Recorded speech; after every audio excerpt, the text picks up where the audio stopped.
जसा आम्ही पिंपरी चिंचवडमध्ये केला, जसा आम्ही बारामतीमध्ये केला, जसा आम्ही इतर ठिकाणी केला. वेगवेगळ्या शहरात जर बकालपणा असेल, मी त्या दिवशी चुकीचा शब्द वापरला विकार म्हणून, तो शब्द मी वापरायला नको होता, त्याबद्दल मी दिलगिरी व्यक्त करतो. परंतु बकालपणा, शहरामध्ये बकालपणा नसला पाहिजे. शहर कुठलंही असू दे, त्याच्यामध्ये सगळ्यांना योग्य पद्धतीच्या सुविधा मिळाल्या पाहिजे. स्वच्छ चांगलं पाणी मिळालं पाहिजे. पाणी खराब मिळालं तर त्याच्यात रोगराई पसरते. अंडरग्राऊंड ड्रेनेज पाहिजे. अंडरग्राऊंड ड्रेनेज नसेल तर डासांचा प्रादुर्भाव होतो. त्याच्यामध्ये कुठेही चुकीची झाडं, वेडाबाबळी वगैरे आल्या तर त्या काढल्या पाहिजे. तिथं स्वच्छ केलं पाहिजे. चांगली झाडं लावली पाहिजे.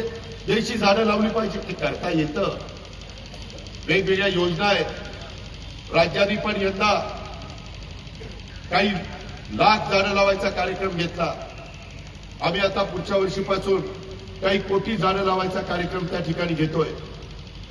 हे करावं लागेल, नाहीतर पुढची पिढी तुम्हाला मला माफ करणार नाही. हे देखील आपण सगळ्यांनी लक्षात